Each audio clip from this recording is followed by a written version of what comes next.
बेटा डॉल्फिन्स करने से पहले आप मुझसे पूछो, मैम ये पोयम हमें क्यों पढ़ाई जा रही है? Why should we read this poem dolphins? तो बेटा इसका खास जवाब हम आपको ये देंगे कि ये पोयम सरकाजम है।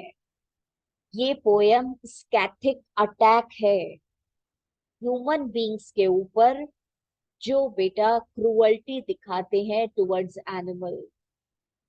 ये पोयम हम इसलिए पढ़ रहे हैं ताकि हमें पता चले how much we support स्पीसिज्म।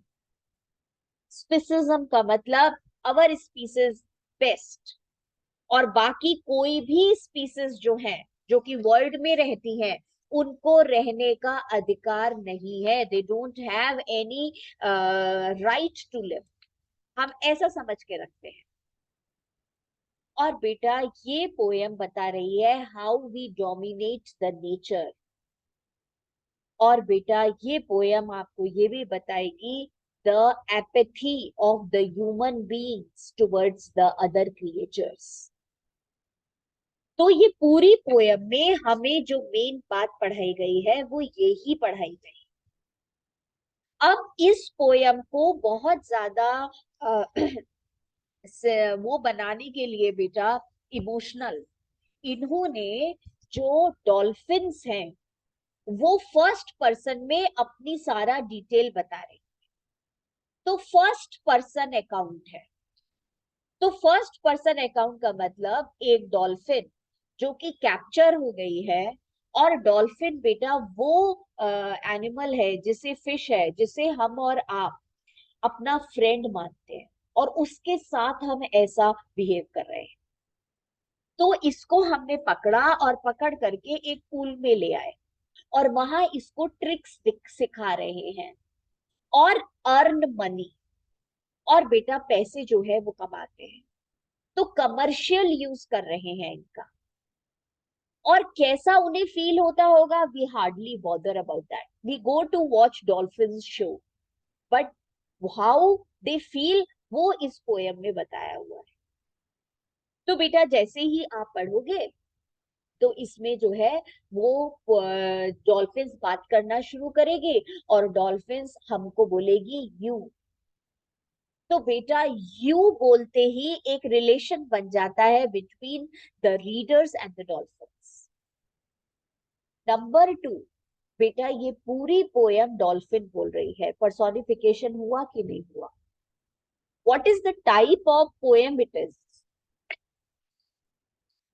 What is the type of poem it is?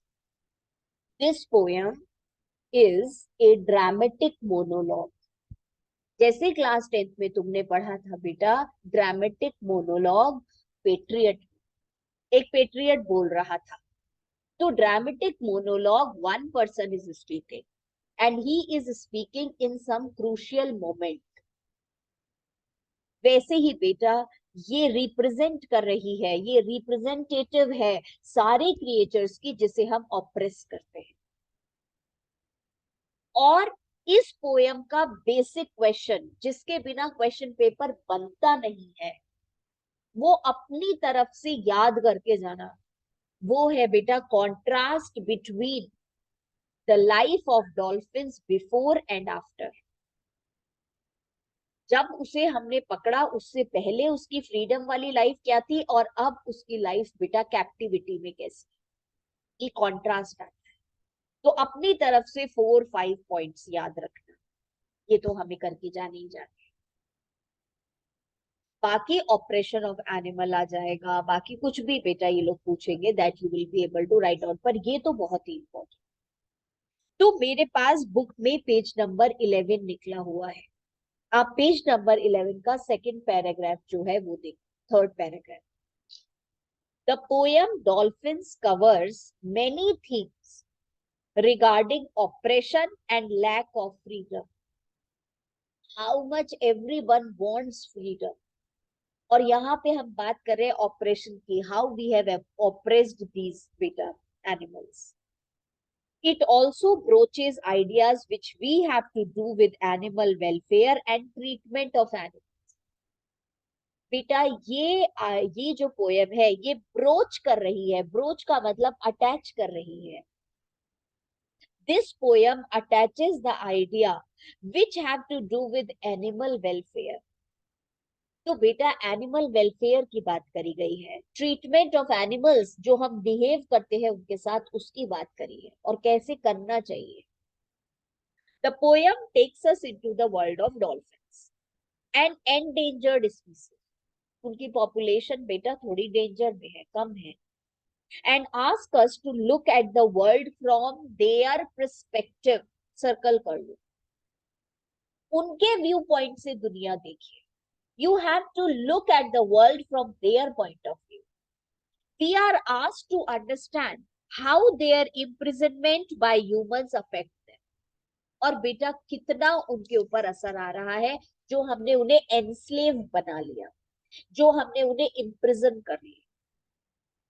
The speaker, a dolphin, remembers its previous life of freedom in the ocean and the sense of constriction. Constriction का मतलब limit, confinement, and confinement that it now feels in the aquarium. तो बेटा अब वो limited है, अब वो imprisoned है इस छोटे से पानी में, कहा वो इतने बड़े समुद्र में free. The poem appears to be a dramatic monologue in the voice of a dolphin. तो बेटा ये ड्रामेटिक मोनोलॉग है, और ड्रामेटिक मोनोलॉग का मतलब हमने बताया।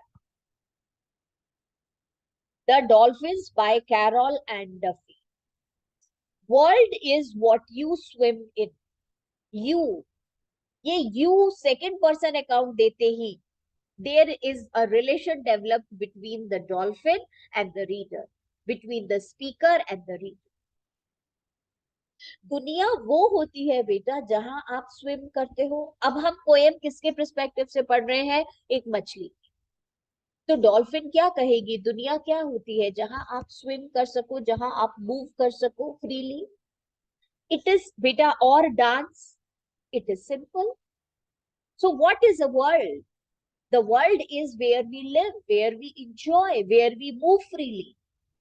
तो डांस का मतलब we celebrate, we enjoy, और swim in का मतलब where we can move. We are in our element. We का मतलब बेटा dolphins along with other dolphins over there. It is not about the story of one dolphin. So she says we are in our element. Element मतलब water. हम पानी में ही है। अवर element मतलब we live in water. हम पहले भी पानी में थे, हम आज भी पानी में हैं। But we are not free, contrast. पर यहाँ हम कन्फाइंड है, यहाँ हम लिमिटेड है, और पहले हम फ्री थे। आउटसाइड दिस वर्ल्ड, और ये जो वर्ल्ड है, ये जो पूल है, इसके बाहर you can not breathe for long. आपको ज्यादा देर आप रह नहीं सकते हो, क्योंकि बेटा इंस्ट्रक्शंस फॉलो करने पड़ते हैं ना जब हम कैप्टिविटी में होते हैं। तो the other has my shape. बेटा अदर का मतलब the other dolphins.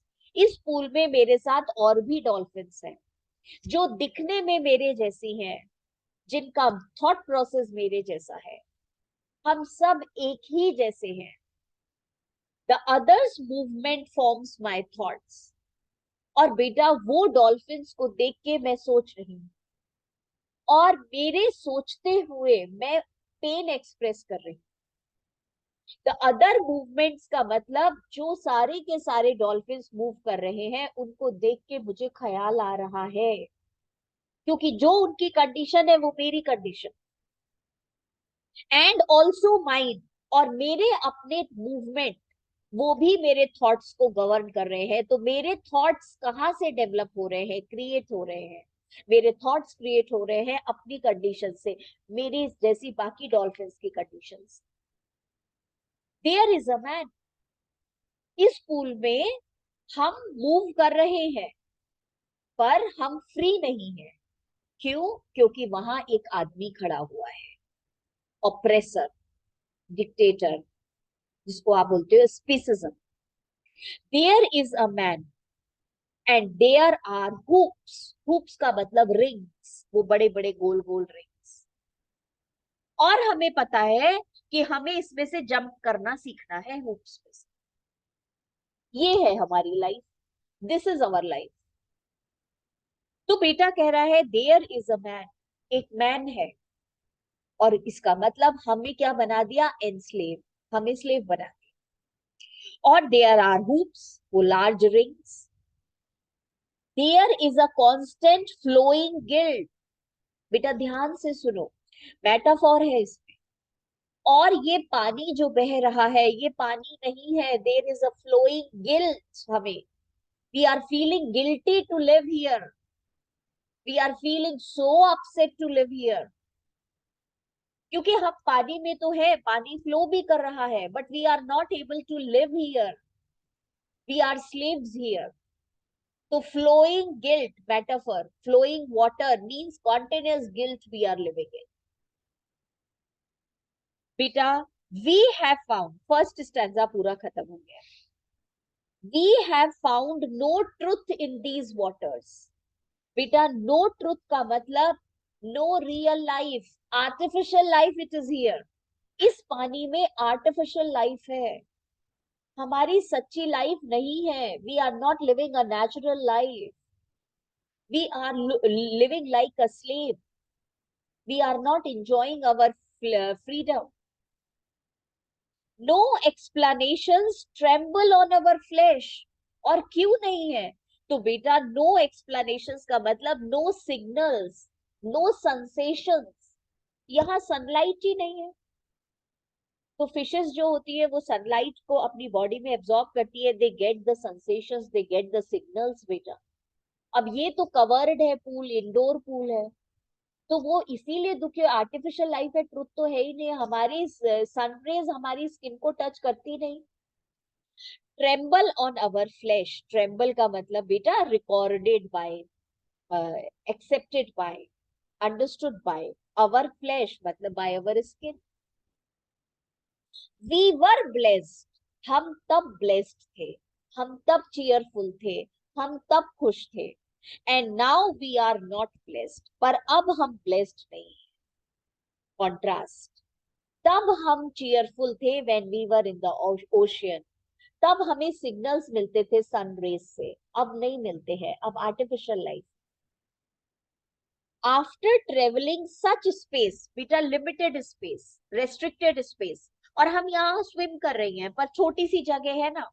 After travelling such space for days, कई दिनों तक हम यहाँ चक्कर लगाती रही, शायद बाहर जाने को मिलेगा। वी बिगैन टू ट्रांसलेट, बेटा ट्रांसलेट का मतलब अंडरस्टैंड द रियलिटी। और धीरे धीरे हम कई दिनों तक यहाँ लिमिटेड स्पेस में घूमने के बाद हमने अंडरस्टैंड कर लिया, it was the same space, it is the same space always, and above it is the man। हमने एक्सेप्ट कर लिया अपना कन्फाइनमेंट, हमने बेटा इसको एक्सेप्ट कर लिया, अब हम यहां से कहीं नहीं जा पाएंगे, हम इस लिमिटेड स्पेस में रहते हैं, और रहते थे, और रह रहे हैं। और एक मैन रहेगा जो हमें कंट्रोल करेगा, जिसकी हमें बातों को मानना पड़ेगा। कितनी हेल्पलेस है बेटा, the tone of the poem is so sad, depressing, hopeless. तो जैसे बेटा आप लोगों ने कुछ कुछ पढ़ा था ना, I know why the caged bird sing, उसमें भी यही था, वो पूरा मार रही है बार्स को पर बाहर नहीं निकल पा रही, पर उसमें फिर भी होप थी, इसमें वो होपलेस है। कहती है it is the same space always and above it is the man. बेटा मैन का मतलब लिखो, man's superiority, man's controlling behaviour, जो हमें कंट्रोल करता है, जो हमें डोमिनेट करता है, जो अपने आप को सुपीरियर समझता है, और हम उसके सामने कुछ भी नहीं कर सकते। 4 स्टैंजास की पोएम है बेटा, 2 स्टैंजास हमने कर लिए, 2 रह गए हैं। और इस पोएम में एंजैम्पमेंट यूज हुआ है, ENJAMPMENT। एंजैम्पमेंट का मतलब होता है बेटा, इसमें कोई राइम स्कीम नहीं है, एक लाइन कॉन्टिन्यूस दूसरे लाइन में जा रही है, because this poem is showing all about the sad attitude, the depressing attitude of the human बेटा डॉल्फिन, इसलिए इसमें कोई राइम। नेक्स्ट टर्न पे बेटा इसको कंप्लीट कराऊंगी और पोएम जो है वो उसके नोट्स आ जाए।